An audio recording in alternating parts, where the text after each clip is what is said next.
Thank you. Welcome all. Thanks for joining us here at the very first EPIC seminar event of the new academic year. We're excited that everyone is here. We're excited about tonight's discussion. We're particularly excited. We're doing something we haven't done before. This is actually the first in a two-part series this week that's going to focus on the role of California in taking the leadership role in designing policies to deal with the environmental and particularly the climate externalities associated with energy use.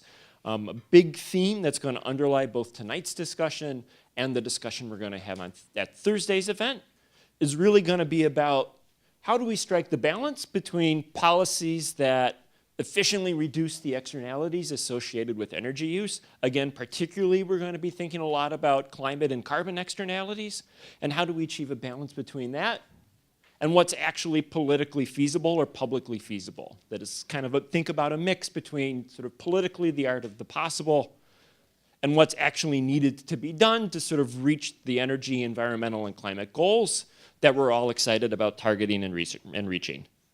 So we're going to dig into these questions a bunch tonight with a big emphasis on California, which has probably done more than any government entity we can think of, arguably in the world, to really push the frontier of what's actually possible in the realm of climate policy, both in terms of policies that sort of economists such as myself would advocate for, things like cap and trade, as well as policies such as mandates regarding solar panels on homes, mandates on zero emissions vehicles, and the like. So for tonight's panel, we're very honored to have with us 5 distinguished guests. Starting from the far end, we have Trevor Houser. Trevor is a partner with the Rhodium Group, heads up their energy and climate team. Trevor also has extensive experience in government and politics. In 2009, Trevor worked in the State Department as a senior advisor on energy and environmental issues. He also worked as a senior advisor on energy for Hillary Clinton's 2016 campaign. To Trevor's right is Michael Brune. Michael is the executive director of the Sierra Club and a nationally recognized writer on energy and environmental issues. He's the author of Coming Clean, Breaking America's Addiction to Oil and Coal. To Michael's right is Kim Walski. Kim is a research associate and assistant professor at Harris Public Policy. Her work draws on environmental and social psychology to understand the behavioral dimensions of energy use with an eye towards improving the design of public-facing and environmental policies. To Kim's right is Severin Borenstein, the E.T. Grether Professor of Business Administration and Public Policy at UC Berkeley's Haas School of Business and Director Emeritus of the Energy Institute at Haas. Severin has worked with numerous California state agencies regarding the design and implementation of energy and environmental programs spanning many decades. And then finally, leading our discussion tonight is Emily Holden. She's an environmental reporter for The Guardian, US. Prior to that, she has reported for Politico, she has covered the White House and the Clean Power Plan for E&E News. So thank you to all of us. Before I hand over the reins to Emily, I want to sort of insert one plug for the second part of our two-part discussion. Thursday night, downtown, not on campus, but downtown, we're looking forward to hosting Mary Nichols, who probably more than anyone else is at the center of the action in California. She's the chair of the California Air Resources Board. She's going to join a discussion with Michael Greenstone, here the director of EPIC here and professor of economics. The discussion is going to be moderated by the Washington Post national affairs correspondent, Juliet Elperin. We're going to be hosting this jointly with the Chicago Council on Global Affairs. We hope many of you can join us. So, Emily, take it away. Thank you. That sounds great. I wish I could be here for that. So I assume all of our speakers got together before this and you've solved the climate change problem. You've found the perfect answer that is the most economically efficient and politically palatable to everyone in the room and elsewhere, right? So hopefully we can do that for you guys. So just to take a step back and sort of set the scene for the discussion we're having here. How deep of carbon cuts do we need both for the world and the US, and how far are we from on track, especially since a lot of the policy levers we're going to talk about here are pretty well known, have been going strong in places like California for a while. Why is that not necessarily happening at the scale that we would need to see according to most of the world scientists? Do you want to kick that off, Trevor? Maybe you could talk a little bit about the numbers in the US?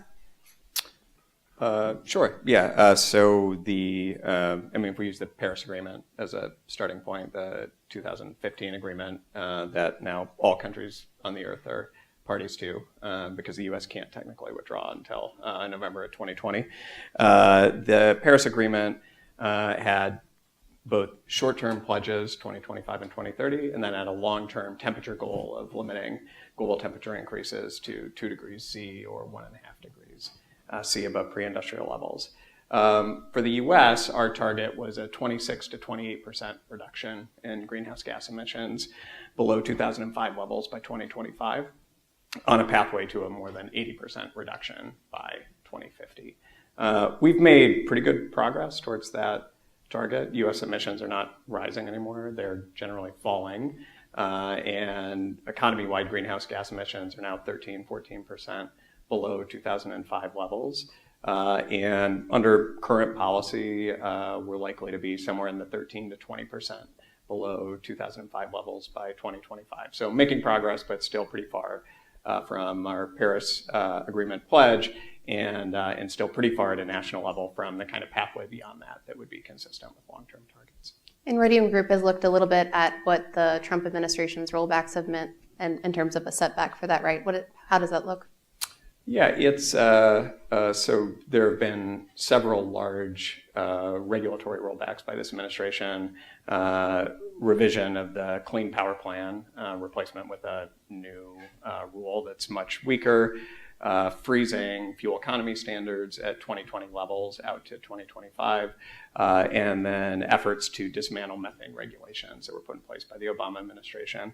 And those have certainly slowed the pace of decline in U.S. emissions.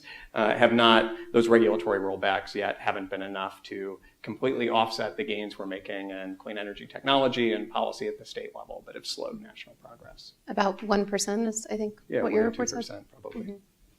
Mm-hmm. So for the rest of the group here, do we think that climate advocates are pursuing the right policies in terms of what's been proven to be successful? I think Severin has something he would like to say about that already. And maybe you can talk a little bit why you may think that they haven't. Well, I think that California has been doing quite a few things, some of which are are on the right track and some of which aren't. I think you need to take a step back, and even at the U.S. level, and recognize California is 1% of world greenhouse gas emissions. The U.S. is now less than 20%, and those numbers are falling. The developing world is where greenhouse gas emissions are rising. And if we really are going to make a difference, particularly in California, it's not going to be by reducing California's greenhouse gas emissions alone. It's going to be by inventing the technologies and processes and markets that can be used and adopted elsewhere. And by the way, this isn't just sort of a general theory. This is a practice that we have visitors every week from China, from the European Union, from all over the world, coming to California to look at what California is doing, and in many cases just adopting what we're doing whole cloth. So California, I think, really needs to be less focused on reducing California's greenhouse gas emissions, though that's certainly going to help along the way, and more focused on creating the technologies and the processes. Applying that, I actually think California's push on electric vehicles makes a lot of sense, not because it's cost effective, it's not, but because it's creating a lot of learning in new technologies and pushing forward a lot of industries where there are huge spillovers, particularly to the developing world. In contrast, to take another example, the rooftop solar mandate in California, I think, is a huge mistake, not because it's not cost effective, which it is not even close, but because there's very little evidence that we're actually pushing forward, learning much new at this point with rooftop solar. So instead, we're pushing a technology or a application, because the grid scale use of solar panels is actually quite cost effective these days. we're pushing an application that's not cost effective and that doesn't really have much hope of being a big positive spillover to the developing world and getting them to reduce greenhouse gases. When you say that people are coming from around the world to, in many cases, adopt California's policies wholesale, what do you mean? What are they? And feel free to jump in here. Well, I'll give you one example from right next door. I was up in Oregon actually teaching a course to policymakers there, and I met with the head of Oregon's low carbon fuel standards office. She explained to me that she wasn't the head of it, she was the low carbon fuel standards office. And she said the way they wrote the low carbon fuel standard in Oregon was they cut and pasted the California low carbon fuel standard and then made a few changes around the edges. So basically, Oregon doesn't have the policy apparatus to think about, to develop that. It's a very small government, they have very small investments. So what they did is they came into California, they looked at what California did and they said, okay, that's good, we will just take that. And we're seeing that, we have seen that in the setup of the cap and trade market in China, where they have come in and looked at California's rules and in many cases just taken them. And so when California does something like that, the rest of the world pays attention. That's where the real value is, getting that right so that the developing world particularly has pathways to start down the reduction of their greenhouse gases, I think is far more important. Although California should be also reducing our greenhouse gases, but the far more important impact we're going to have is by developing these technologies and processes. So how far has California come in reducing? And in addition to cap and trade, what else have they done? Can we talk about some of their more recent announcements and whether we think people might be copying some of that too? Mike, do you see that happening? Well, first, hi everybody. Thanks for being here. Looking forward to the conversation. What's happening in California that we've seen, if you take a broad view over the last couple decades, California was one of the first states to make big investments in energy efficiency and in trying to grow renewable energy, both at the individual home and business scale as well as at the grid level through renewable portfolio standards. What California has also done has taken broad policy steps to look at the grid and backing out certain forms of energy. Basically setting up a standard so that no new coal plants could be built in the state. This was many, many years ago. And then gradually making it a little bit more difficult through a variety of policy measures to build new gas plants in the state. So there are a lot of ways in which any state, California in particular, can take a step forward on climate change that doesn't really come at it through a climate change perspective. To step away from California, and I'll come back, a lot of the things that were done that were most effective under the Obama administration on climate change really weren't about climate at all. The mercury and air toxic standard, which the Trump administration will try to roll back, has been wildly effective at forcing utilities to install new modern pollution controls that not only limit the mercury and air toxics coming from smokestacks, but also are a powerful incentive to help utilities decide, actually, we don't want to sink $400 million into this technology in a dirty industry. Let's instead transition to cleaner energy technologies. So that was done with mercury and air toxics and soot and smog and coal ash. More than 24 different policies were put together at the federal level, mostly implemented at the state level, not on climate, not on clean energy, but they were very, very powerful in moving forward climate and clean energy policies. Going back to California, California has done some of that, and more recently what the state has done, copying Hawaii actually, which was first, it's adopted an executive order. Governor Brown put forward an executive order moving the state, setting a goal for the state to come to net zero across the entire economy. And then of course, recently signed into legislation SB 100, which sets a new renewable portfolio standard for the state of 100% or zero carbon energy, just like Hawaii did as well. Are those real or are those aspirational?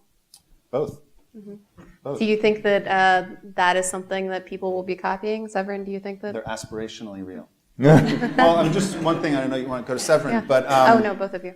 every renewable portfolio standard that California has adopted so far has been met on an earlier timeline than it was originally proposed, which is typically true of most clean energy standards that most states adopt most of the time. Just as climate change is typically worse than what most scientists predict, and the effects are happening more quickly than what most scientists predict, a lot of the clean energy standards that are coming forward are achieved more quickly and more cheaply than what most policymakers are predicting. But how are the challenges different when you're going for 100%? That's a major shift. So much. Either of you. I think we shouldn't get too focused on the 100%. First of all, 2045 is 27 years from now. And if we think about where technology is going to be in 27 years, it's pretty hard to know how hard that's going to be. If we had very cheap storage, 100% renewables would be a slam dunk. If we don't, it's going to be a real challenge. And if you know somebody who can tell us what the cost of storage is going to be in 2045, they can make a lot of money in other areas. So I think that we should recognize this as a real commitment to pushing forward technology, particularly in energy storage and in electrification of a lot of processes, water heating, space heating, transportation, that in all those areas, and smart charging and smart heating and smart usage, charging in the case of vehicles, but heating in the case of water, is going to be a big part of that, because it's not just doing the storage, it's also using the electricity in a smarter way. And so what this commitment's going to do is really push on those fronts. And if we get to 2040, and the technology is not quite there, and we're only at 90% renewables, and it's going to cost a fortune, and it would drive the economy over the cliff to get to 100, we're not going to do it. We backed off the electric vehicle standard that we passed in the 1990s. California is going to push hard, and I think that's how we're going to make a huge contribution to the world getting off greenhouse gases. And so you think that California should be exporting a lot of these ideas, right? And I think probably there's agreement on that on our panel, but maybe disagreement over how much you prioritize California efforts versus exporting some of these ideas. So maybe Kim can talk to us a little bit about how difficult that is, not from a California lens, but when you're looking at how people feel about climate change around the country, and a lot of places where you don't have voters like you do in California, where you still have disagreements over the specifics of the policies, if not the overall goal as much. I think Mike hit on something really important earlier, this idea of having policies that effectively reduce emissions without necessarily being framed around climate change. If you pay attention to headline news, you're going to think the debate about climate change is the science real? And we focus a lot of attention on that. It makes it seem like there's one group that says, yes, climate change is going to be this horrible apocalyptic thing, and on the other side, there's people saying climate change is a hoax. Realistically, if you look at representative public opinion polls, I guess fortunately, people aren't so divided that way. Epic did a poll last year. You will find that 3/4 of Americans believe that climate change is actually happening. Where things get divisive is in whether they accept that humans are causing it. About half say yes, almost entirely or mostly. Another third say, I think it's half between human-caused and nature. And then the remaining 20% don't believe it's real or think it's just a natural cyclical thing. So you've got a fifth of the population where it's going to be hard to persuade them to take policy action. If they don't even believe humans can cause the problem, why on earth would we take action implying that humans can somehow address it? So that's part of it. But the issue is probably a little richer than that. We know that a lot of policies that are aimed at climate change are all about things that Republicans don't like. Taxes, emissions reductions, government regulation. And it's tempting, I think, to think that conservatives just don't like it, and that maybe we should be able to persuade them that, no, these are the right things to do. And there's actually research showing that, your political ideology is much more than a set of attitudes you've decided to adopt. You've been influenced by the environment you grew up in, the people you've surrounded, and it is a core part of your identity. So when you talk about climate change and frame policies around that, it actually has this effect of making conservatives more defensive because it violates their core values and even their sense of morality. So it probably is no surprise to say that Democrats, liberals are very egalitarian in nature. They care about fairness and doing no harm to others. And their sense of right and wrong is really about let's take care of each other. For conservatives, their sense of morality is much more built around a hierarchy and individualistic worldviews. So feeling that everyone kind of has to fend for themselves and resources should be rewarded to people based on their status. So what does this have to do with climate change and the environment? Well, if you talk about climate change, it actually threatens this idea of a free market. And it even sort of implies that the people who are running companies are somehow incompetent because they've allowed these environmental catastrophes to happen. So what research is showing is that when you put out policies that violate sort of free market ideology, it actually makes people dig in with their heels and become more defensive and be more likely to deny the problem itself. If instead you focus on policies and frame them around pollution control or advancing new technologies, which is something that can come out of a free market, they actually become less defensive about the problem and see it as more threatening. So I think when we think about exporting this to other states that may not be so liberally oriented, we have to think about how those policies are framed. And I think also being careful to not focus on sort of the California aspect of it because, you know, California kind of has that reputation of being environmental, maybe hippy-dippy in parts. And that environmental identity can provoke sort of the same reaction. Mm-hmm. So it sounds like you're saying policies that are more of a carrot than a stick, that are incentivizing the right things, Yes. not punishing for the wrong things. Definitely things that pull rather than push, yeah. And I suppose California has had largely both of those to varying success. Yeah, I mean, I think that's kind of where it comes back again to how is it framed, what was the motive for the policy, and if we can move away from the climate change. Agree with everything Kim just said. What we have also found is the level at which you're making policy or attempting to make policy has a huge impact. So, for example, a lot of the state policies coming from states in the Midwest to promote wind have been supported by both Democrats and Republicans. Just look at Iowa, for example. Look at Iowa in the 2012 election, where you had every state legislator in the Republican Party publicly criticizing Mitt Romney for being against the extension of the wind production tax credit in the middle of a campaign as a way to try to push him forward.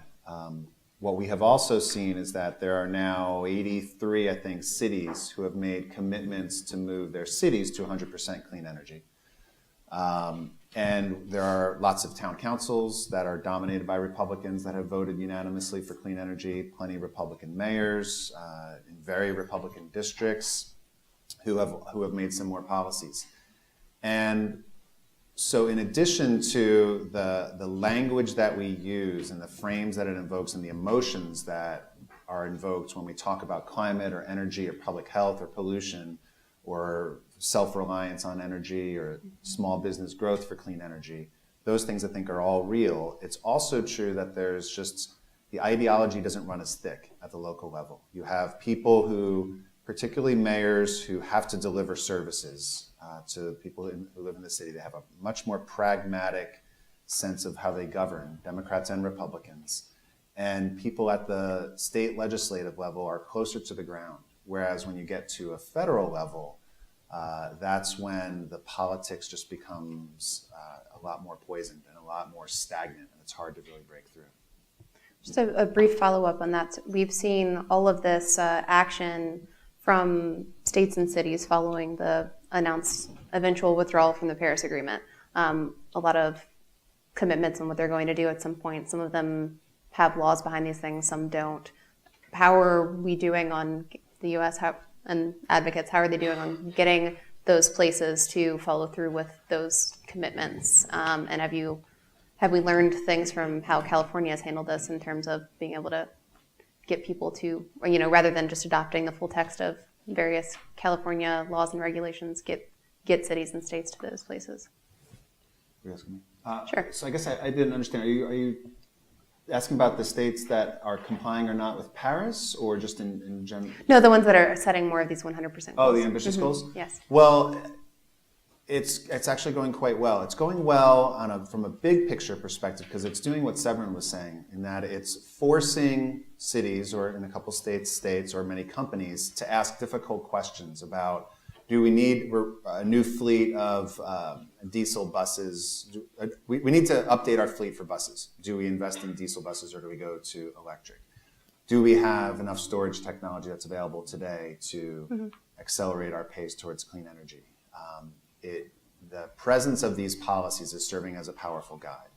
And at the same time, we're buoyed by the fact that costs for storage and for wind and solar, the availability of demand-side management technologies is all making it easier and easier for these institutions in the private or public sector to move forward. It's not ubiquitous. When you get up to national and international policy, it's true that you have a bunch of red states who are looking to score some points politically by saying we don't agree with where, a binding UN agreement, for example, and so we want to pull out of Paris, or we support rolling back different air and water pollution safeguards that's being put forward by this administration. So it's mixed. Again, if it's more local, generally it goes better. The higher up in terms of policymaking, the more difficult it is. And I think with a lot of these policies we're talking about, we're focused largely on energy, not entirely. We're talking about transportation too. But Trevor, what kind of footprint are we looking at in the U.S. for other sectors that are large greenhouse gas contributors? Yeah, I think there's actually an area where California is going to be a really instructive example. And the one kind of amendment I would make to Severin's point about California's primary value being a model, which I agree with, is that its efficacy as a model is predicated on its ability to deliver the emission reduction commitments that it has made in the state, and do so in a way that is affordable and politically sustainable for citizens. And it's about to get a lot tougher for California. So over the past decade, California GHG emissions have fallen by a little over 1% a year on average. To meet the 2030 targets that the state has set, we have to go 3 times faster. And the state's picked a lot of low-hanging fruit already, particularly in the power sector. So nationally, transportation a couple of years ago surpassed electric power as the largest source of greenhouse gas emissions. In California, the power sector, including emissions that come from imported electricity from other states, account for about 19% of the state's emissions footprint. Transportation accounts for 46%. So the challenge really is cars and industry, and ultimately agriculture. And a lot of the policy tools that have been really effective in reducing emissions from the power sector just aren't as effective in reducing emissions from the transportation sector. And how California does over the next 5 or 6 years in accelerating deployment of electric vehicles, hydrogen vehicles, both on the passenger side and in fleets, tackling diesel emissions from trucks, which is also a really significant public health threat in California still to this day, is going to have a lot to teach the rest of the country about how to tackle that sector of the economy. And so even with the accomplishments that California has seen, that Governor Jerry Brown has been under a lot of political pressure to do more, and I think we're still kind of waiting to see what his potential replacement and incoming governor would commit to on a lot of levels. So do you think that pressure that he's seeing is instructive of where other places in the country or the world could be headed? And has the conversation changed in the past few years over that? Or why are we suddenly seeing people saying that, probably the most successful state from a climate perspective in the country hasn't done enough? Because it's true. The most successful city or state or company or country hasn't done enough. When Trevor was talking earlier about the goals that we need to set from a climate perspective, everything that he said was accurate. And it is also true, as I said earlier, that everything we're hearing from the scientific community says that it will be likely more worse than originally thought, more quickly than originally thought. And so the goals ought to be more aggressive than they currently are. And we're not yet on a pace to meet the goals. So there's a lot of work to be done. And we're already feeling the effects of climate change. So I think it's fair to say that we're not doing nearly enough or moving as quickly as we need to. In California, for those of you who haven't been following this, lots of progress has been made, particularly, as Trevor was saying, in the power sector, tremendous growth in the clean energy industry. So far, in most cases, it's politically sustainable. And what we haven't seen in California, and what the governor was taking a lot of heat for, is a lack of for lack of a better term, supply-side solutions. A lack of any type of set of policy options that would restrict where and whether we're continuing to extract more oil and gas in the state. And so while Governor Brown was moving forward a set of pretty aggressive policies regarding what might happen in 2045 and between now and 2045, his administration also permitted more than 20,000 new wells within the state.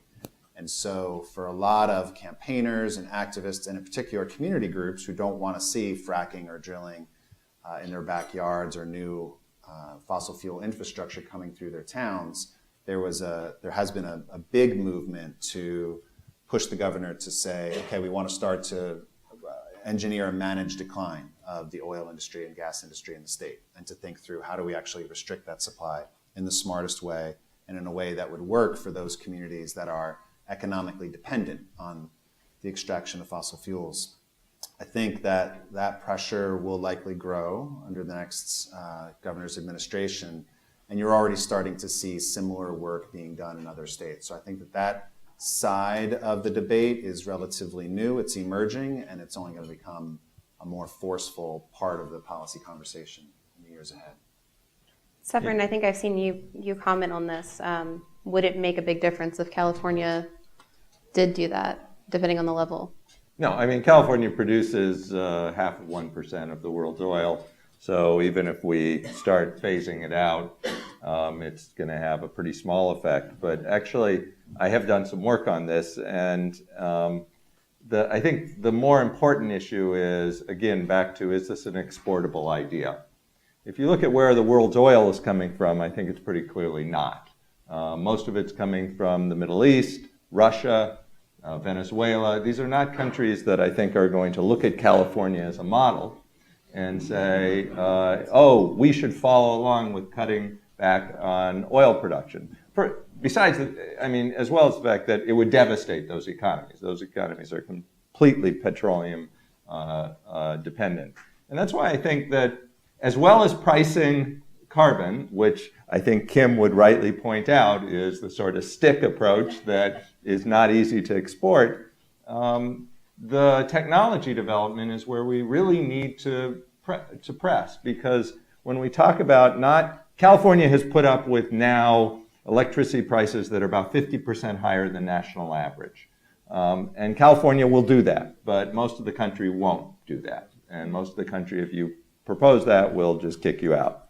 And so I think the real lasting contribution is not going to be by pricing carbon up, though we need to do that as well, but by bringing the other technology costs down and the integration costs. One other way, by the way, I think California is doing this.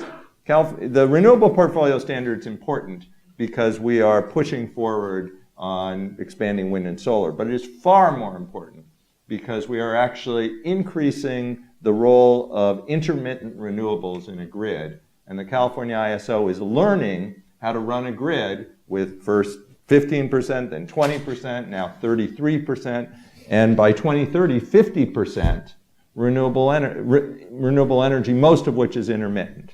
That is something, I was on a review committee 4 years ago where there was deep skepticism that they could do that. And now that's pretty much accepted. It's pretty much, everyone agrees that by 2030, we are going to hit 50%, probably 60% with no problem. And that's because of the knowledge we have created. And that is cheap to export. Knowledge is very cheap to export. And I think that's where we really need to focus. And I agree with Trevor, it has to work too.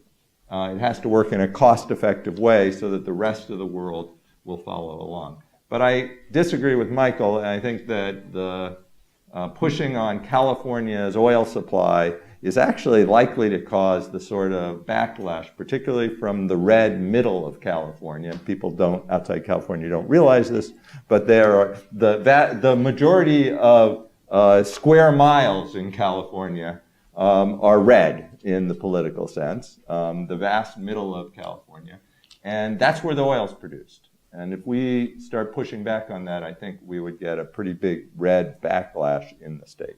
I think Mike is itching to respond, and then we'll talk to Kim a little bit more about the politics of this after that. Yeah. All right. I'd like to disagree with your disagreement, in part because these conversations are more interesting if there's some disagreement, conflict. So first, it is important. We're lucky you guys aren't sitting next to each other. No, I mean, it's all friendly. It is important if you're a family living next to a fracking well or an oil well, like there are a lot of people. So one can make an argument that California represents a tiny portion of the global oil supply. That is true. But when you're talking about individual families or individual communities whose health is impacted by fossil fuels, it's a significant issue. Can I just say I agree with you on that. Good. I think that local pollution should be controlled in whatever way is most effective. Right, like a set-aside, which is what we're There are advocating. lots of ways, yeah. All right, so let me move on to the second point. So we're not looking to jump from getting California to have a managed decline of the oil industry to Saudi Arabia. Of course, it wouldn't proceed that way. You'd go from California, perhaps, to Colorado, another large producing state about to have a new governor who's running on a platform of 100% clean energy. Or maybe you'd go to New Mexico, another top 5 oil producing state who's about to have a new governor who has a strong set of policies on climate and clean energy. Maybe you move to a couple other countries who have strong climate policies, who care about health impacts of fossil fuels, and who have a greater ability to engineer an economic transition because they're less invested in fossil fuels.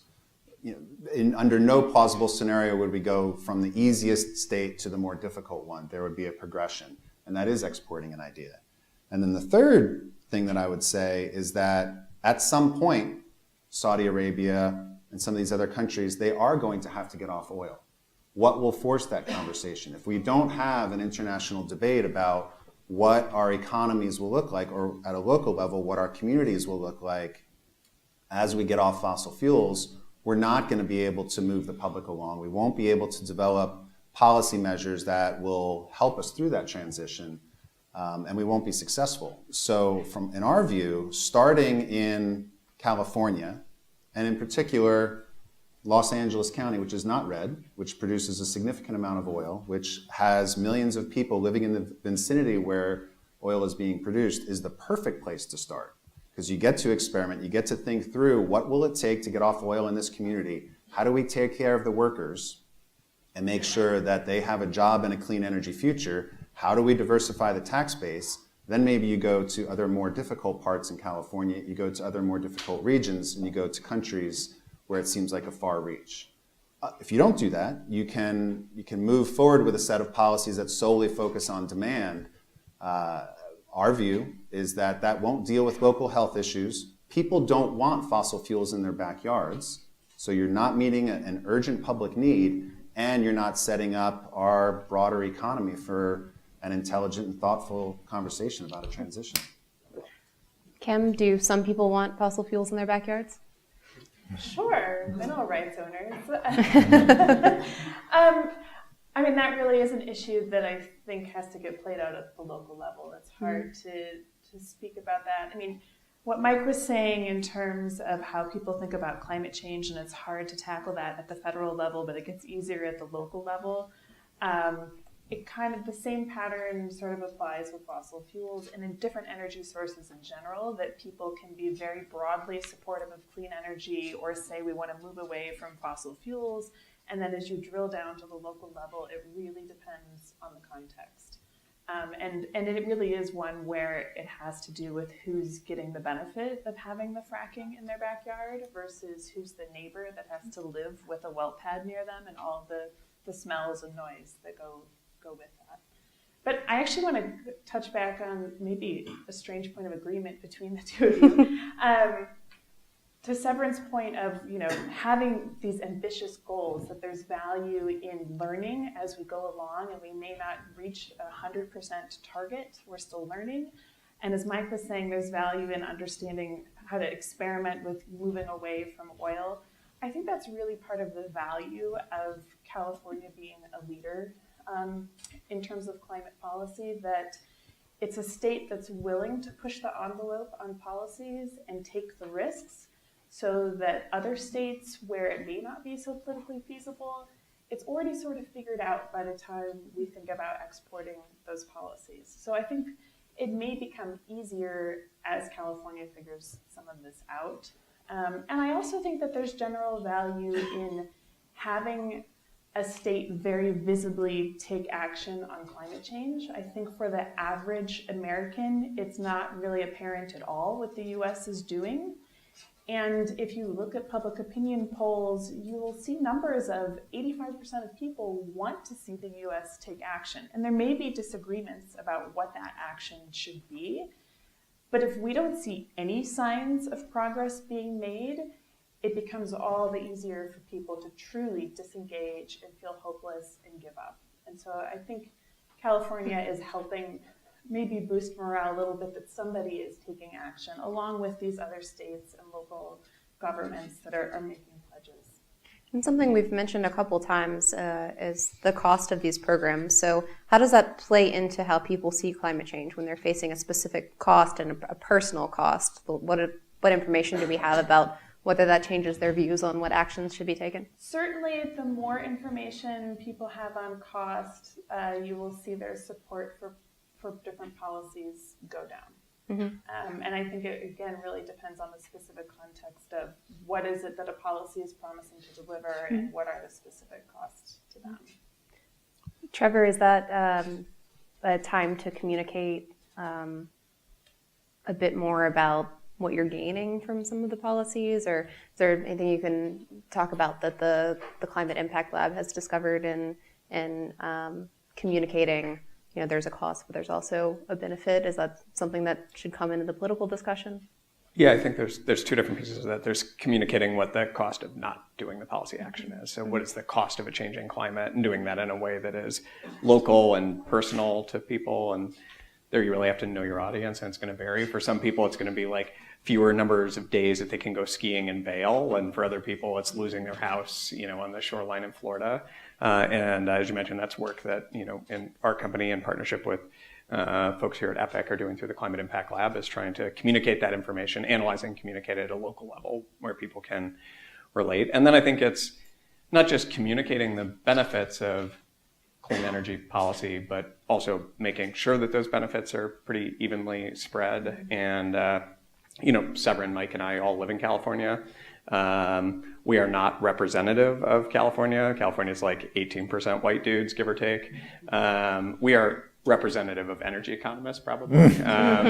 But, there is we're in a field that is, that has a pretty significant diversity problem, not unique to this field, but has one. And, and that can sometimes play out in the way we think about policy design. I think California's been pretty thoughtful about that relative to other states, and trying to design policy, both in the work that CARB has done and the CEC and others, and think about designing policy in a way where the gains of that policy are pretty broadly shared. And that's critical, because that's how you build, in addition to just equity considerations, which are important in their own right, that's how you build a durable basis of political support for your policies. And on that, one thing on the SB 100 bill that I thought was particularly interesting from a political lens, and through the lens of exporting policies from California. So it did two things. It raised the binding renewable portfolio standard to 60% in 2030 from 50%, and that's just for qualified renewables. And And then it set a goal of 100% clean energy in 2045, but it made a very deliberate change in the eligibility criteria between 2030 and 2045, moving away from a kind of narrow definition of qualified technologies to a broader definition of zero carbon technologies. And from a political standpoint, that was key in eliciting support from the state building and construction trades, from other labor groups that were worried about their own job equity in a clean energy future that was more narrowly defined. And I think those kind of creative political solutions that California is finding now are as important as just the actual policy design. What did it details. expand to include, So and why were they it supportive of includes that? nuclear. It potentially would include forms of carbon capture and sequestration, and in industries where labor unions in the state really see job equity directly. And so it was something that allowed people in those unions to sell a policy to their members because their members could see a role for them specifically in that clean energy future. So, for example, nuclear, we would be talking about a new plant, which would be massive to build, a lot of people working on building it, or Advanced nuclear would qualify. And this is because California, what's important about California policy and power too, is it's not ring fenced to the corners of California. It's California buys and sells power on the Western grid, and that 100% clean standard would then apply to all the electricity California imports from other states. So you could see advanced nuclear plants in Idaho, carbon capture and sequestration plants in Nevada that potentially would be able to sell into a California market. it's making me nervous how quiet Severin has been. Severin, is California at this point spending too much on some of its climate policies? Is that part of your argument that it's not economically efficient enough? And are you saying that they've sort of maxed out, or just that they should be focusing on things that are more efficient? No, I'm definitely not saying they've maxed Or out. any of those I think things. and yes, I think they are spending too much on certain policies. Let me go back actually to the EV and rooftop solar for a moment. So both of these are policies that just disproportionately benefit wealthy people. The numbers are sort of astounding when you look at electric vehicle subsidies. They are just going to the top decile of income. That's changing a little, but it's still really disproportionate.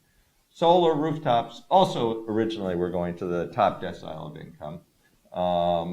And what the difference is, when we started with the solar, it really wasn't economic.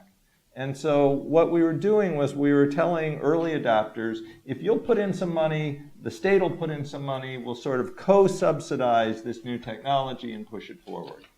We are way past that in California. So now what we are doing with solar policy in California is we are subsidizing mostly wealthy people to actually save money on their electric bill. So we are actually, they're not co-subsidizing anymore. They are actually spending less. And most of the adoption of rooftop solar in California is being sold correctly on the idea that these people are actually going to pay less for electricity. The problem is rooftop solar is still really expensive. And so when they pay less, somebody else has to cover that. And what's happening is electric bills for everyone else are going up as a result. Contrast that with EVs. EVs are still expensive, and you don't save money buying an electric vehicle these days. You may in the future, but that subsidy, I've thought a lot about this idea of how should I feel about subsidizing rich people to adopt new technologies? And I think I feel much better about it when they're doing it at some cost to them as well, that we're sort of, they're chipping in to try out this new technology. When we get this movement suddenly of primarily rich people to adopt a technology, because they're actually saving money through the state subsidies, I feel much less good about it. And I think that we should be combining that with this, what are we learning? What are we actually getting out of this? And what we'd see is California, there's some technologies we should really be pushing on. I was a real skeptic on the storage mandate. California has a mandate for increasing storage on the grid, but I think there's a pretty strong argument for learning there and for knowledge spillovers. Why were you opposed to that? It was really expensive early on, and and my views have changed over the last decade, and my views have tilted much. I think the standard economist, at least caricature of all we have to do is price carbon and we're done, is wrong. It's wrong even locally in the state, but it's really wrong when we recognize that the whole solution has to be in the developing world. So we really need to develop these new technologies and make them cheap enough that they are going to be cost effective and they can actually beat out fossil fuel technologies. And I think that they're good arguments for learning by doing and for spillovers in storage technology. I think there's still pretty compelling arguments in electric vehicles, particularly as we're learning how to do smart charging and where we should be charging, how we do the infrastructure for charging. And I think that rooftop solar is just sort of a toy that's being sold to certain people who are saving money and patting themselves on the back. And that's bad policy. I was extremely disappointed with the rooftop solar mandate that California passed a few months ago, and I made that quite well known. And I think that it's just not defensible at this point. Now, that's all an economic argument. What Kim is now going to say, and she may be right, and many people have said to me that may be true, but it's a political package. And you got to sort of give them these bad policies along the way so that everybody will hold hands and sing Kumbaya. And that may be right. But I guess I view that as not my job to hold hands. It's my job to keep saying, there are policies that are so bad that you shouldn't do them, even if they do have some reduction. Kim, are you for Kumbaya? No. But maybe just a minor point. I don't disagree with you at all that we need to think more carefully about policies that are really just subsidizing the wealthy and hurting lower income households. I do think, though, from a social perspective, there are some advantages to having these subsidies that at least initially target higher income households, and that is they are better able to absorb risk. So if their electric vehicle fails or they have issues or something goes wrong with their solar panels, they are in a much better situation to absorb the money that they might lose from that. And that has a benefit that when you have these wealthier households who are adopting these technologies, it starts to send a signal to the rest of society that, hey, these technologies actually work out. And so as the price comes down and it becomes more affordable to the masses, people are more willing to adopt those technologies. So maybe you have to reframe the role of the wealthy. So it sounds like we have an issue of inequity here on price, who's bearing the burden. And I know a big part of the conversation in California had also been with cap and trade, whether everyone was getting the benefits of cap and trade and reduced pollution. So when the Obama administration's Clean Power Plan came out, there were a lot of concerns from people in California who said this is going to help some people, but there's still going to be coal plants online and in communities that might prefer to see them shut down. So how do we address that? How does that play into what is achievable? And has inequity been a challenge in California policies and getting public support? It's been a huge challenge, but it's been a huge challenge because California should, and I really think that this is a problem that the sort of political left created. If you look at the Clean Power Plan, most of the benefits are co-benefits from other pollutants, and it's, in some sense, that's true, but those co-benefits could be achieved through direct regulation. So now what's happening is people are saying, hey, we're not, these other things that were supposed to go down aren't going down, so we are getting screwed in some way by cap and trade. Cap and trade is not the problem of local pollution around, in California it's not coal, but gas-fired generation. The problem is we do not do an aggressive enough local regulation. I'm on the advisory council of the Bay Area Air Quality Management District, and I keep asking this question. And why are we allowing pollution at all from these plants without some price on it? And why do we have such weak regulations? And the answer is it seems to be nobody's job. And this is a great question for Thursday, because the local air districts say, well, there's certain things we can't do. One of them is price pollution. The state can do that, but we can't do that. And when you go to ARB, they sort of say, the California Air Resources Board, they say, oh, well, we have these other regulations instead. But California, if you ask a greenhouse gas program to reduce local pollution, you will definitely end up disappointed. And that's what California is doing. And now it's causing this backlash because people are saying we've had a greenhouse gas program, which, by the way, has had virtually no effect. The price of greenhouse gases in California is $15 a ton. The cap and trade program has had very, very tiny effects. Greenhouse gases have gone down, but not due to cap and trade. So if you ask the cap and trade program to also solve sort of local emissions problem, you're going to be disappointed. We need direct regulation of those emissions. From a sort of public opinion perspective, though, is that the best way to pursue these things? In terms of,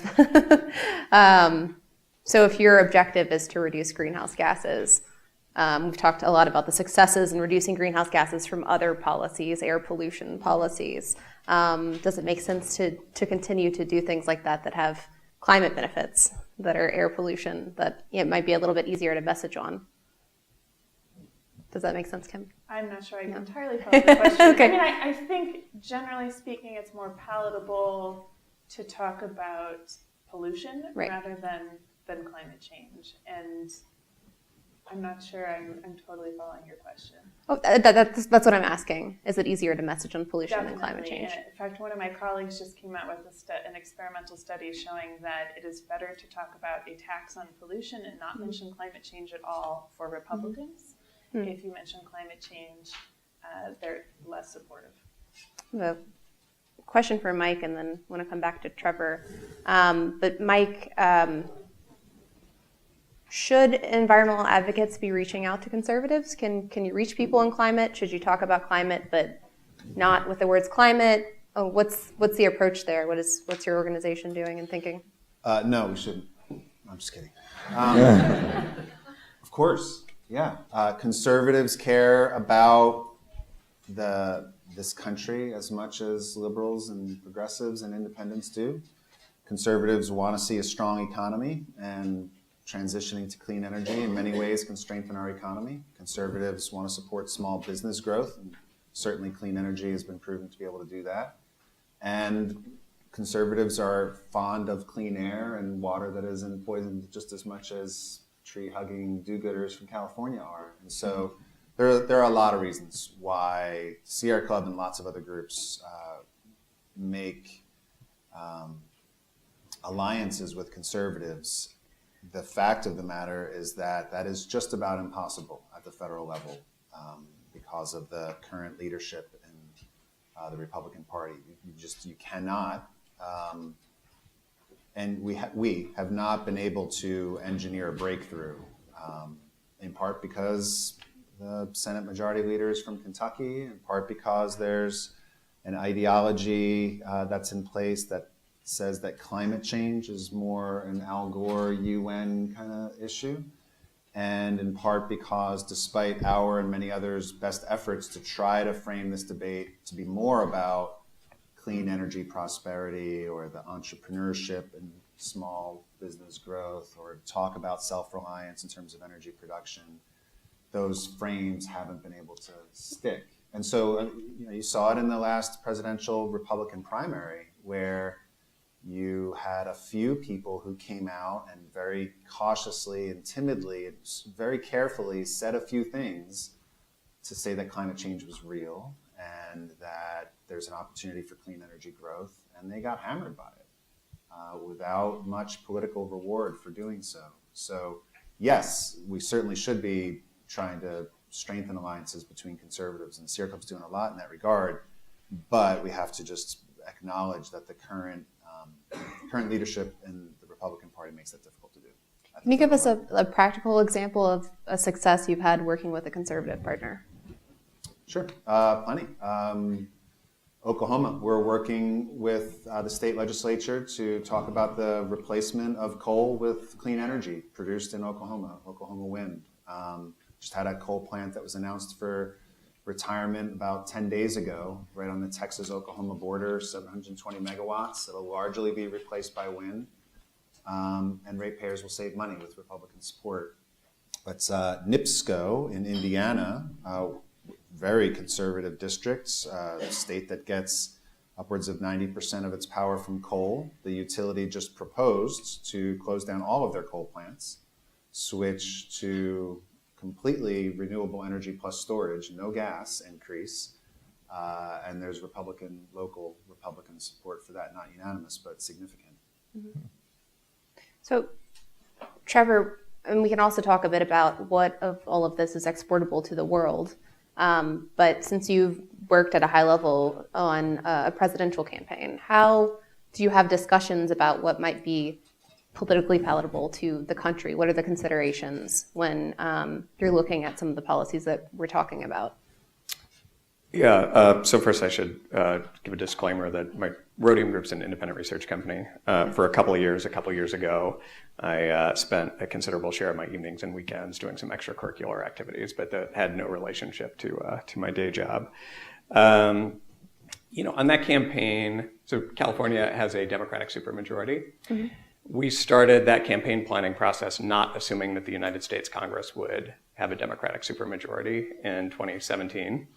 And so the kind of guiding principle was what was a strategy that could deliver the Paris Agreement targets in a congressional climate that we expected to have, given the partisan politics that Mike mentioned. And it really is, it's important to note how recent of a development this is for the Republican Party. Like if you go back and you look at the 2008 election, like this was not a divisive partisan issue. Climate change was a priority in the Republican platform in 2008. Yeah, you had both the Democratic nominee and the Republican nominee, both promising climate would be one of their top three commitments, both supporting cap and trade, with some differences on like what to do with the allowances.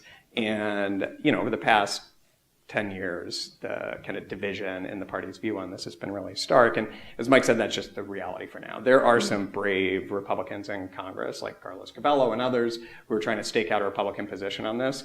They also happen to be the Republican congressmen most likely to lose their seats in this upcoming election. So it's possible that room for bipartisan compromise will shrink even more. But there are lots of, people of good faith and with a lot of talents trying to work to change that. So that was kind of our guiding principle.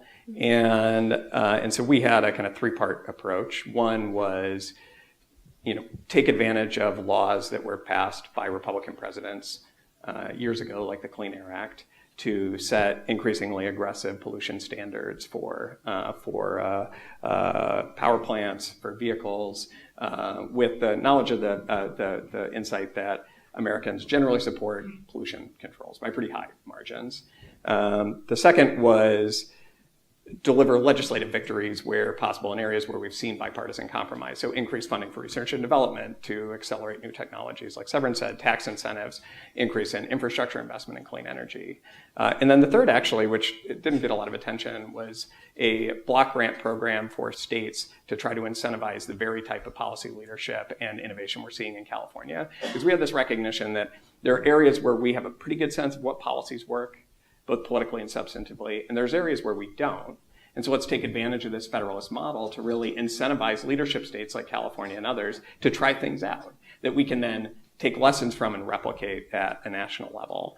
And so one of the nice things about the past couple of years is that state experimentation process has still continued to happen, in part because of the election and the decision to pull out of the Paris Agreement. We've seen this groundswell of energy from mayors and governors and a lot of policy experimentation and action. Some of that stuff's going to be replicable at a national level. A bunch of it isn't, but we're getting a lot of learning, and both on the politics and the policy side, what works. The next, if there's a different administration in 2021, what is feasible for them at that point is going to depend on two things. How much Democratic voters care about climate. It's growing as an issue. It is still sadly not a top 5 issue for most Democratic voters. You can see that in how much Democratic primary candidates have been talking about it this cycle. If you compare that to immigration or healthcare, where advocacy groups are really starting to line up legislation, we haven't really seen that as much on the climate side. And then, of course, it's going to depend on both the composition of Congress and Republican attitudes about climate at that point. Do we have an idea of what Democrats might pursue if they were to take back the White House or have more opportunity in Congress? I think there's a few. I don't speak on behalf of the Democrats, but there are a few different pathways being discussed. One would be a green infrastructure package that has really strong climate provisions in it. A second pathway would be putting a price on carbon in some way. A third could be a much more enhanced renewable portfolio standard. Those would probably be the biggest and broadest, but then there's a lot of talk about trying to take a different approach to transportation than what's been tried in recent past. Kim, how did those sound to you? How do you think people would like those? Well, Democrats will like them. I think a price on carbon, it's going to come down to how that plays out and how that's implemented. If it's something that people really experience in their everyday purchasing, it's probably going to go over less well. If it's something that's sort of hidden and buried and gets passed down, they may not notice it as much. It's hard to say. And certainly if it comes out as a carbon tax, it's not going to be as palatable to Republicans. Severin, what do you think they should do? Well, what they should do, I think, is what California is doing on a larger scale, and find the most cost-effective policies and the high-risk policies, the things that we should be trying out, and see what's going to work. I think politically, the reality is that when particularly on the transportation side, and I don't know why this, well, I have some ideas, but the price of gasoline is just something that is a third rail. California will vote next month on an initiative to repeal a 12-cent gas tax. California's gas prices are about 80 cents higher than the national average. This is not going to fundamentally change people's lives, but it has already led to the recall of one state senator for voting for it. And there's something very salient about gasoline prices.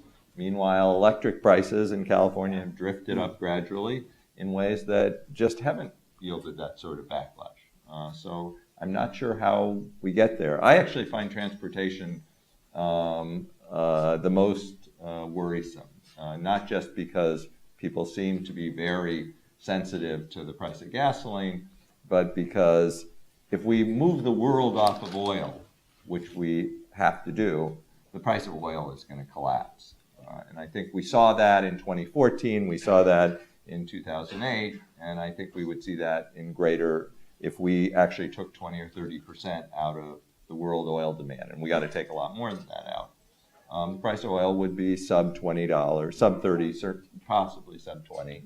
And gasoline, that translates to a retail price of gasoline of $1 a gallon. And that's tough. I mean, we're going to need huge transportation innovation to beat that. But I think to get the world off of that, that's what we need. And so that's why electrifying, working on storage, and figuring out how to run a renewable system, particularly with integrated charging to balance the system, is where we should be really pushing. I think we're pretty close to going to questions here, so folks get those ready. But I wanted to do a little bit of a very brief, if you guys can keep it to 1 or 2 sentences here, response. In looking at all the policies we've talked about, if you're trying to pick the one that's best economically and politically, is there one that stands out to you as the most fruitful for the U.S. or outside of the U.S. to pursue? Severin? I think we may have your feelings on this one. Well, actually, I will make a plug for RPE. You've probably never heard of RPE, and maybe this crowd has. But what you may not realize is that RPE is the R&D arm of DOE for renewable energy. At its peak funding, RPE's funding hit $1 per person per year for the United States, $300 million. That's it. That's just pathetic. I mean, we really have not taken seriously funding R&D in the United States. And I think that that's a place that there's tremendous gains. And of course, technology is the cheapest thing to export to the developing world so that they have a pathway to reduce their greenhouse gas. So my answer is going to be a little unconventional because I mostly study sort of consumer policy. and how people respond to it. I think we need to think carefully about policies that encourage people to get electric vehicles or take other actions that are encouraging electrification. And we have to be really careful about the design of those things. I think we often put information and incentives out there and think that the technology will sell itself, and we don't do enough to think carefully about the design. And I think the value of thinking about these consumer policies is that when people can experience firsthand that these technologies work, it can help them understand that at a larger scale there's value in renewable energy technology and give them more faith that this could actually be a solution. I like ARPA-E, comma. And I also think the 100% clean energy policies are very useful as a forcing agent that can create other policies behind them. But if I had to choose one, I would have something that goes at transportation and electric vehicles, maybe a fee-bait kind of system where the most polluting vehicles, if folks want to buy those, they pay a fee that then goes to the people who want to buy electric vehicles or something that gets at that in a way that would be significant enough to drive a lot of change. One of the least appreciated policies that has come out of California, I think, over the past couple of months has been a requirement that ride-sharing services use electric vehicles in the future. And I think expanding that to a mandate that all fully autonomous vehicles be electric could be a highly successful policy for a couple of reasons. One, to drive complete electrification of the fleet, you really need the automakers like laser focused on this is a thing we have to do. We have to figure out how to sell electric vehicles to people. We have to figure out how to make them like them, as opposed to right now where it's kind of like pulling teeth. You have to beat the guy at the VW dealership over the head to show you where the e-Golfs are buried in the back of the store. And since the industry is betting so hard on autonomy as a driver of sales in the future, putting that mandate in could be a really powerful market motivator. And the nice thing from a consumer standpoint is you're putting a requirement on one shiny future object that they don't currently own, tied to another shiny future technological object. So they aren't actually having to pay any cost today, but it would be aligning the industry's goals in a helpful way. So no one said carbon price. Maybe I've been in DC for too long because that's kind of what is most talked about is this grand bargain at some point when the stars align, and the federal government realizes they don't want to regulate every single sector in the United States, that's what they could pursue. But I did ask for politically palatable. Questions from the audience, either for the panel or a specific person? I think this, sorry, Sam, and then I'll come back. Thank you, guys. That was excellent discussion. I guess a fundamental question that you guys kind of skirted around without really getting right at. In the beginning of the panel, Trevor, you kind of outlined the trends on greenhouse gas emissions in the U.S. And Mike, at some point, you said, whether you're talking about California or the country, we're not doing enough. We're not really on track at this point to do enough. And I think the question I have is, isn't that because the political dynamics, whether you're talking about, I guess mostly in the U.S., set aside California for a second, have taken off the table at this point, or for the time being, the really effective solution? I was kind of surprised by your remark about cap and trade and carbon tax, but putting a cap on carbon and letting the market figure out how to deliver the required emissions reductions would ultimately yield a lot of investment in the technologies that we want to export to other places. And so instead, what we've done is because of the political dynamics or perceived political dynamics, we've pursued all these second best policies, which are really expensive and have not delivered the emissions reductions that we need, and to really address what is a truly urgent problem. And so I guess the question that I have is, are we going to just keep, a lot of what you guys outlined is very incremental type stuff that seems to me like not really likely to improve the pace of dealing with carbon in any kind of meaningful way. And California is really going after this ambitiously, but it's throwing a lot at the table or throwing a lot at the wall, it feels like. And a lot of it might not quite stick, and maybe the cap and trade could stick. But everything you've outlined is very kind of incremental and seems to me to be continuing on this trajectory of the politics are kind of tough, and so let's just keep doing what we're doing, even though we know it's actually not going to be successful. So let me dive in on this. First of all, I am not a fan of cap and trade, and I think California has made a mistake. I think we should have a tax, and we're turning it into a tax. There is no cap and trade program in the world that is going to act like a cap and trade program. We are going to have a price ceiling on it, and when we have a price ceiling, we're either going to be at the floor or the ceiling. We've done research that shows it's very unlikely you're going to get an intermittent price. I think pricing carbon is important. I think we should be doing it with a carbon tax. But this idea that solves the problem is just not real microeconomics, because the microeconomists often say this, but we know there's a second market failure. And the second market failure is intellectual property creation.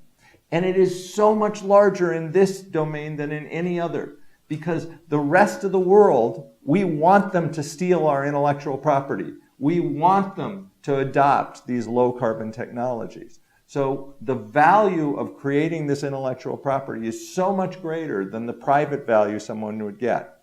Realistically, and maybe this is why I just don't see any hope of getting a carbon price above $50 a ton. And maybe I'm crazy to even think that that's possible in California. But at $50 a ton, we're just not going to incentivize the R&D in the high-risk technologies that we need. So yes, we should have a price on carbon. I would do it as a tax. But I think that and yes, it's really messy what California is doing. But it's also really messy what the National Cancer Institute does when they get a bunch of applications and they sort through them and they say, yeah, we'll fund that research, and no, we won't fund that research. And half of the stuff they fund goes nowhere, and another half of what's left doesn't go very far. That's what we're going to have to do, because we're going to have to push ahead on a lot of technological fronts. And my views have really changed on this. 10 years ago, I was much more an advocate of pricing. I still am an advocate of pricing. I think that should be a piece, but I think we need to do more than that. So, and I think they're going to collect your economist credentials at the door. This may be my last invitation to the University of Chicago. This gentleman in the cap here. And can I ask everyone to just, if you can keep your questions succinct, we want to make sure we get as many in as possible. Hi, I'm Stephen Sondheim. I'm with the Sierra Club. I want each of you all to talk about the nuclear energy picture. I have to say I'm personally against it from a cost standpoint, from a danger standpoint, from a radioactive waste standpoint. Some people say it can solve the climate problem. It can. I would really like to know what each of you all think. Thank you. Can I add some framing too? Trevor and I have talked about this previously. You could see a lot of the progress the U.S. is making on electricity start to slow down if we see nuclear plants go offline in around 2025. Yeah, so every year we put out a projection of U.S. greenhouse gas emissions under current policy. And one of the biggest changes between our last year projection and this year projection was a reversal in the power sector emission decline around 2025, 2026, as continually low natural gas prices, increasingly competitive renewables prices, push better than half of existing nuclear plants off the grid and in pretty coal-heavy and gas-heavy RTOs in this country. So I think that it is entirely likely, if there's not significant policy action either at the state or federal level to prevent those closures, that the pace of progress that we've seen on renewable deployment over the past few years is going to be offset by nuclear plants retiring, getting infilled primarily with gas. Regardless of what the U.S. does, China is building a ton of nuclear power plants on its coast as well. Mike?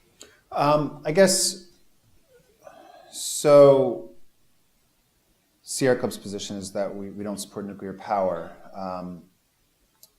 And we also don't support coal or gas. And we don't quite like the large hydro dams in the West.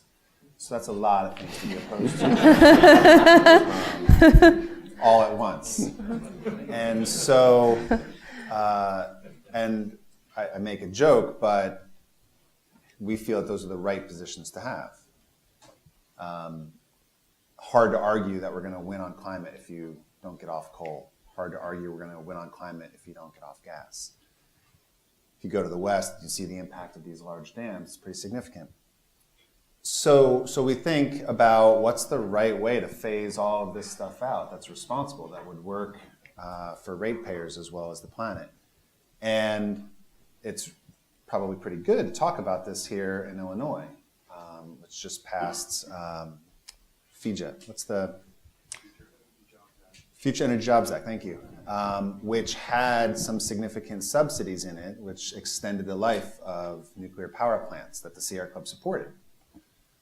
Because of our analysis, which was very similar to Trevor's, in that if these nuclear power plants came offline too soon, they would have prompted more natural gas to come online more quickly. And so our view on the issue, as a Sierra Club dude answering a Sierra Club dude's question, is that it really depends on where you're at. If you have an ability to take coal offline and gas offline relatively quickly, but you need a nuclear power plant to stay for a few more extra years until a combination of storage and clean energy and demand response and all this kind of stuff can meet the gap, then that's probably the smartest policy. If, however, you're in a place like in California where perhaps it looks like the plant can come offline and it can be fully met without an increase in natural gas, perhaps, then that seems to be the right policy there. So it really does matter. I just want to take 30 seconds to add to the answer that was given to Sam's question, which is, if you talk about incrementalism and you compare that to the challenge of the climate crisis, then nobody wants to say, yeah, sign me up for incremental policy solutions, or they shouldn't. So, looking at from a very big picture standpoint, then there's two really rough, simple pathways. One is, can we get a big bang moment? Can we have a moment where, a treaty is signed on an aircraft carrier and people are dancing in the streets and climate change is solved?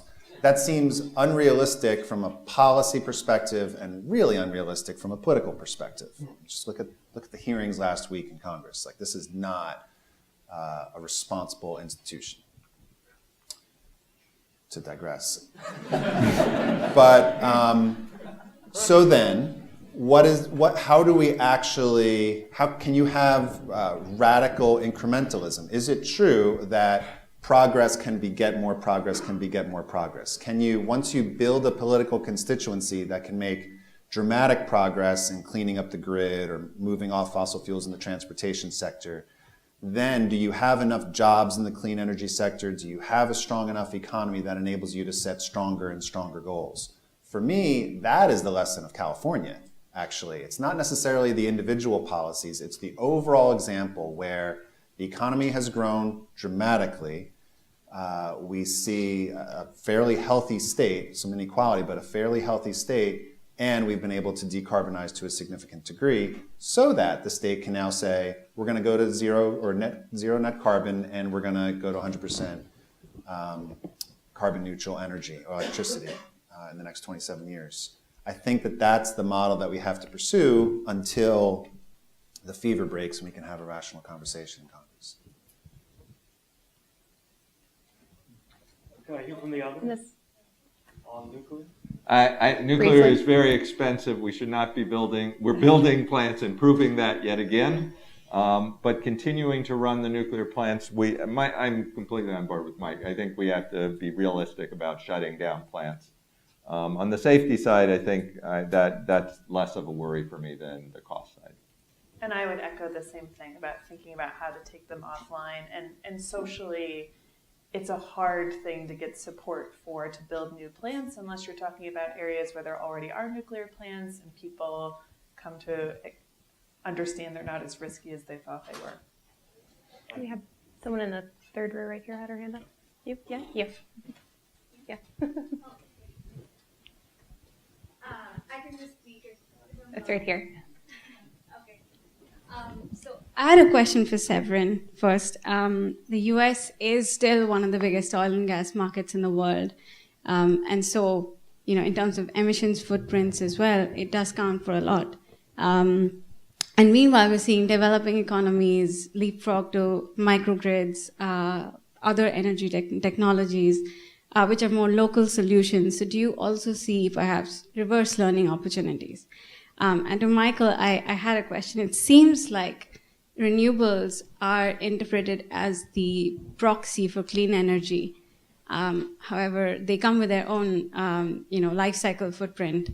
And some of it is worse than carbon because you have silicon and titanium and other heavy metals that go into storage technology, et cetera. So can you elaborate a little more about why you think renewables are the only pathway to follow as soon as oil peaks and perhaps we go down into other energy sources? I already got focused on your question to Michael. I think there's learning in both directions. I'm a skeptic on microgrids. I think that everybody means something different, but when we're talking microgrids, I think that the cost effectiveness is not close and has very little future in the United States. Grids are incredibly brilliant things. When we can make them work, we can really get a lot of economies of scale, and I think we're going to continue to do that. Yeah, and we feel that short of energy conservation or energy efficiency, every form of energy production or any technology has some significant environmental drawbacks, some of which can be mitigated and some of which can't. Our view is pretty clear in that the impacts of fossil fuels is far greater than they are for solar or wind or some of the smaller renewable energy technologies, and so that's why we favor them. And we're supportive of additional research and development to help identify new forms of energy that might have a lighter footprint, as well as working to mitigate whatever aspects we can of clean energy technology production. We're pretty close to our time here, but maybe one more quick one. Either of these gentlemen? Sorry, guys, you're going to have to pick between your two. Thank you. I just have a question for when we talk about carbon pricing, whether cap and trade or carbon tax. For example, in the case of California, do we consider only scope 1 and 2 of the emissions? For example, if the emissions is generated by a California-based company or something like that, but it's operating in another state or operating overseas, because this will take us back to the question about the developing countries and how they are contributing more emissions at the moment, even though the emissions that we have nowadays are majorly a historical commitment of the developed countries. Thank you.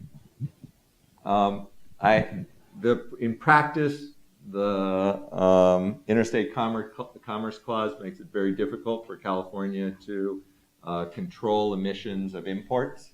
Somehow we have gotten around that with electricity for legal reasons I don't understand.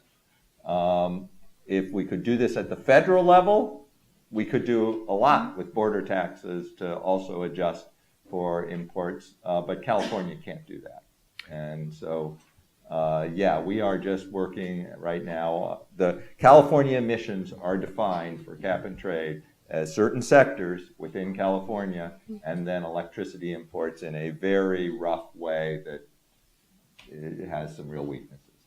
So I'm a little bit more sanguine on the Interstate Commerce Clause workability. I know there are people who are, but there are a lot of people who aren't. In part because the low carbon fuel standard faces similar issues, and Ninth Circuit upheld the LCFS, and this is an area, getting to Sam's question on carbon pricing. And I think it's whether a carbon tax is an ambitious policy or an incremental policy is going to depend entirely on the level in the sector. So a $10 carbon tax is not going to be an ambitious policy. And even per your point, Severin, a $50 carbon tax in the transportation sector is probably not going to have much of an impact. The industrial sector, I think, is a space where there's very little substitute for pricing as a policy, border-adjusted pricing. And this is, I think, where the next phase of California's cap and trade program is going to have a lot to teach to the rest of the country of whether CARB can effectively put in place a border adjustment to address those embedded emissions and imported goods from other states under the Interstate Commerce Clause, but also whether there's kind of political appetite to effectively impose a carbon price on the industrial sector in California. Do you have any final thoughts you'd like to add? I agree with Trevor. I think that even if we are legally allowed to, I think there have been a lot of policymakers who have been using that as the argument. But if somebody said, oh no, you can do it. I floated an idea last year of just doing a global accounting, not enforcement, just accounting of California's emissions, accounting for imports. And this ended up in a bill in the state legislature and it died. I think there isn't that much appetite for knowing what our carbon footprint is. This was a fascinating discussion under the Clean Power Plan too, in terms of what exactly states were going to be responsible for and how they would count it. And it also goes back to your question of changes to drilling in California, whether that would just shift abroad. Any final thoughts, Kim or Trevor, Mike? Yeah, I'll take a final word. Please vote. Seriously, I presume you're all here because you care about the world and you want to have an impact on the world, and you can do that through your academic and professional career. And 5 weeks from today, you get to choose who you want to represent you. And in almost every case, on this issue, you're going to have a choice between someone who says this is not a real issue, or some variant of the fact that climate change doesn't exist, or it's not as severe as some people say it is, and someone who will have some set of solutions on that. And who represents you makes a big difference, whether it's city council race or who's representing you in Congress or your governor. These things matter. So at least vote. If not, dedicate a few hours to electing some real champions. Please. Can I follow up just while we're getting You can't have the last word. Well, we're getting out. No. Severin doesn't want anyone to vote. I actually did poll watching in 2016, and the primary reason people failed to vote was they showed up and were not registered. If you go to Rock the Vote, you can find there's a website where you can check to see if you're registered. Because if you do not vote in 2 consecutive federal elections in many states, you are deregistered. Most people don't know that. And if you can find out if you're registered, and you got to do that now, generally, before you can vote. I'll skip my plug for reading the news and subscribing to your local newspapers. Do that too. Okay, well, thank you all for coming. It's not often that you have this kind of discussion on the core issues here. So thank you.